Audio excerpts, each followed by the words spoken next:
Okay, good evening class. So, ang lesson natin today is about normal balance. So, para mas lalo nating maintindihan yung journal entry na lesson, so kailangan natin maintindihan yung normal balance of each account. So, magsimula na tayo. So, ano ba yung normal balance? We have normal balance of accounts. The understanding of normal balances of accounts helps understand the rules of debit and credit easily. So, makakatulong to sa atin para mas madali nating maunawaan ang rules of debit and credit. If the normal balance of an account is debit, we shall record any increase in that account on the debit side and any decrease on the credit side. So, meaning, pag ang balance ng account, ang normal balance is in the debit, so, pag nag-increase yung account na yon, dapat sa debit din. And pag nag-decrease yung account na yon, sa credit din. Okay? If on the other hand, the normal balance of an account is credit, we shall record any increase in that account on the credit side and any decrease on the debit side. Meaning, pag ang normal balance naman is on the credit side, i-increase natin siya on the credit side. Pag magbabawas yung credit account, is nasa debit side. Okay?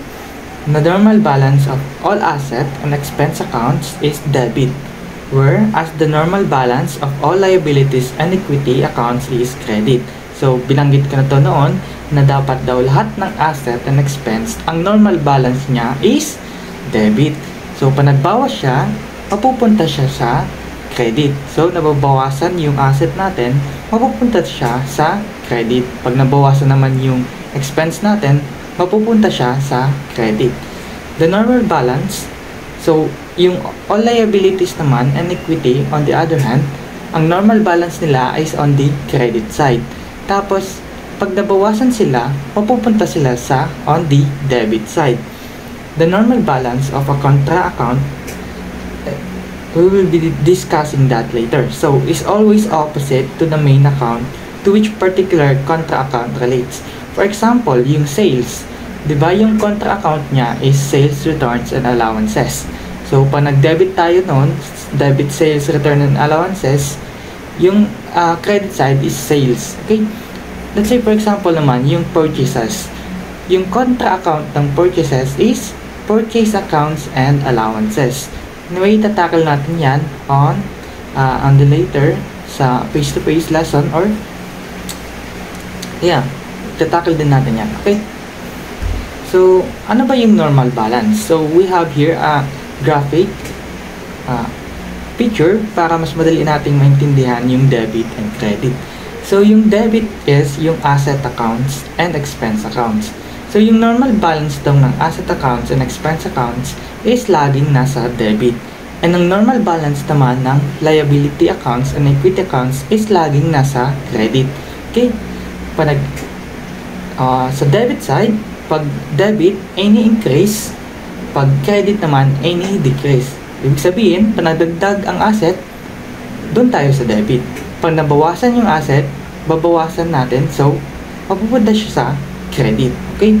Ganon din sa expense. Pag nag-increase ang expense, sa debit po. Pag nabawasan, is nasa credit. Okay? Kabaliktaran to ng liability and equity. Ang normal increase ng liability is always on the credit side. And ang normal balance ng equity is also in the credit side.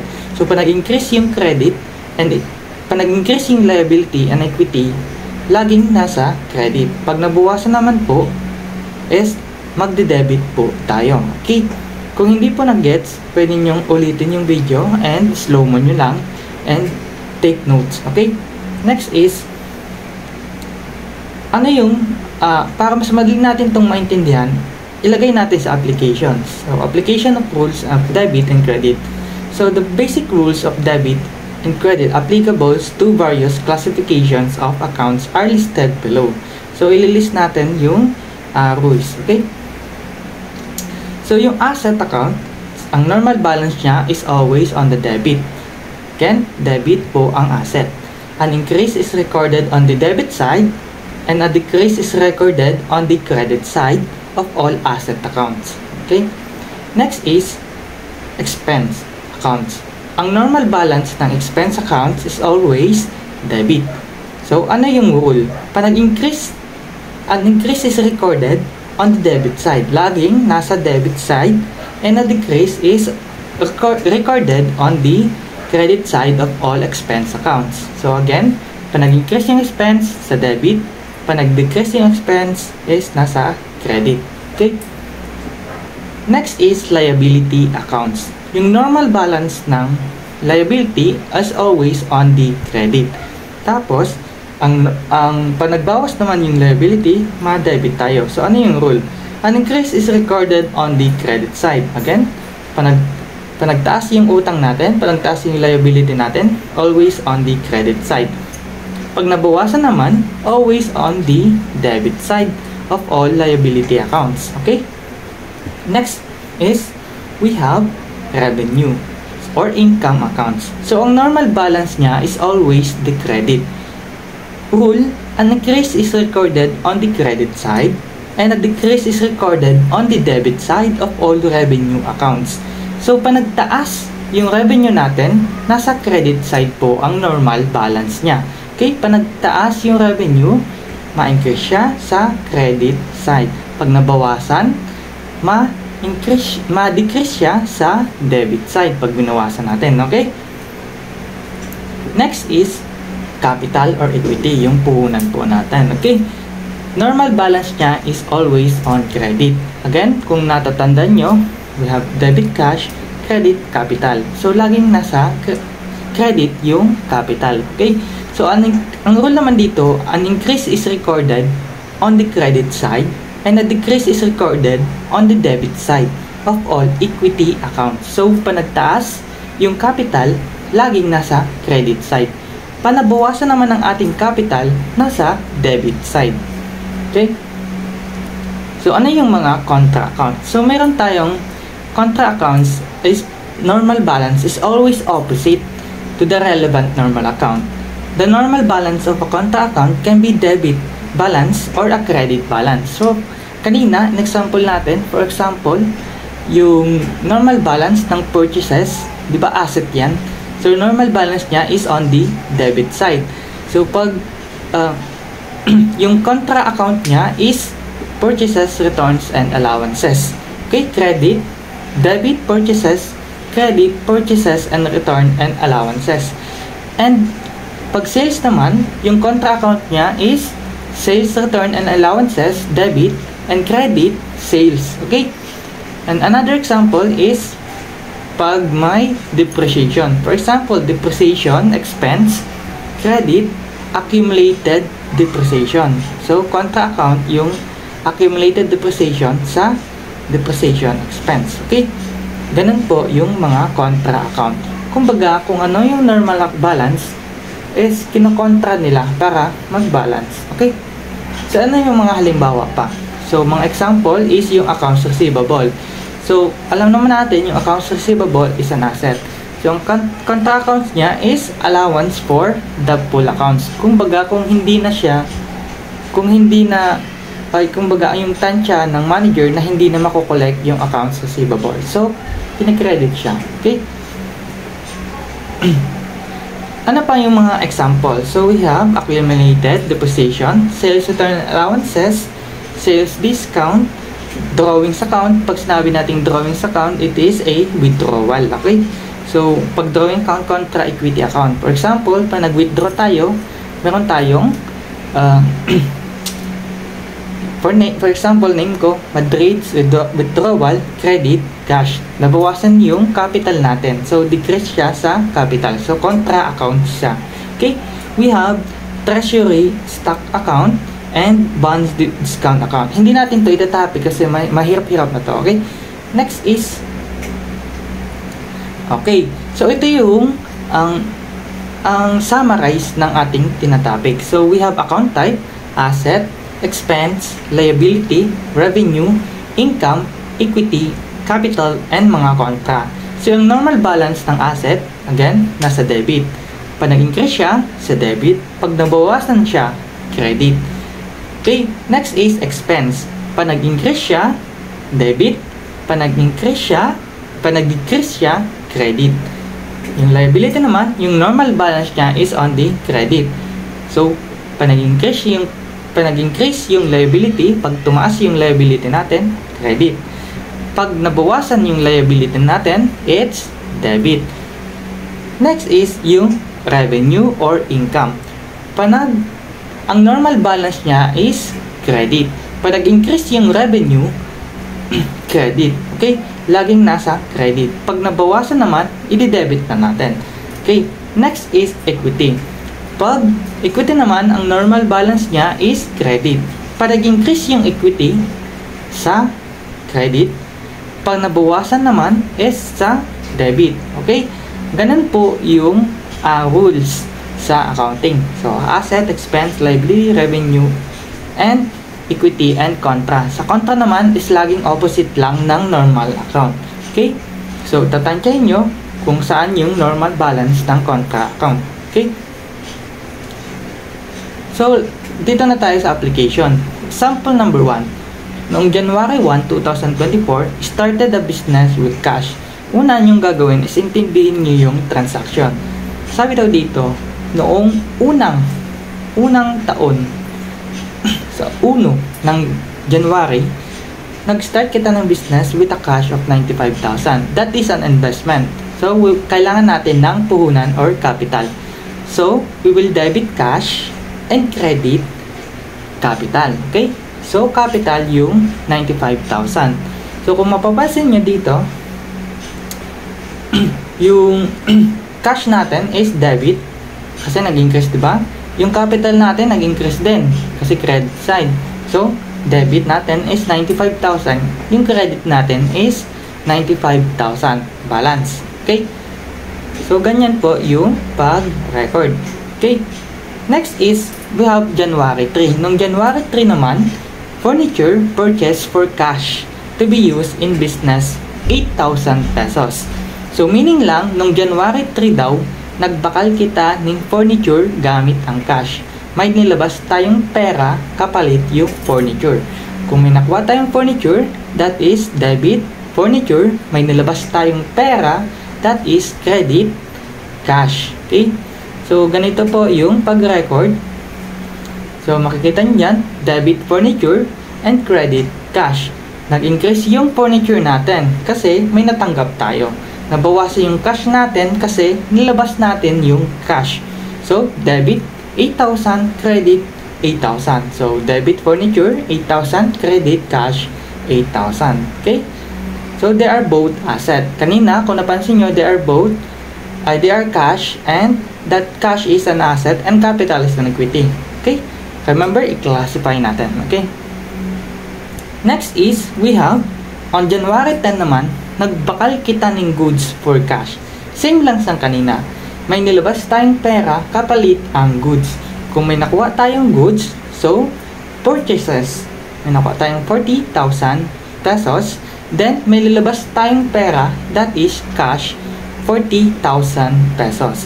So, kung makikita nyo, yung paano siya i-journalize, so, debit, purchases, which is an expense. Okay? So, ang increase niya is debit.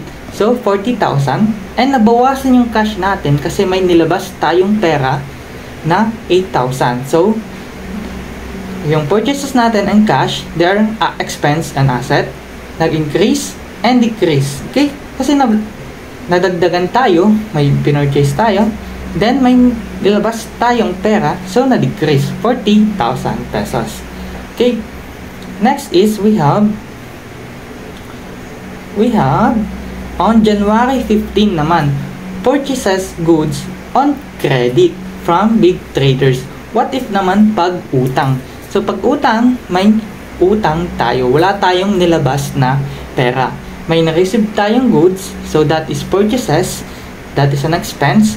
Then, we will credit accounts payable. Kasi nag-on credit, nag-utang po tayo.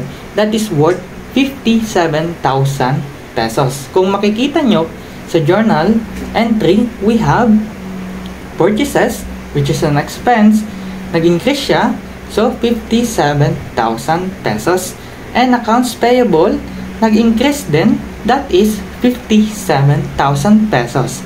That is liability. Okay? Nakakuha nyo na ba? Next is, what if nung January 20, pinabakal natin ang goods for cash 5,000 pesos.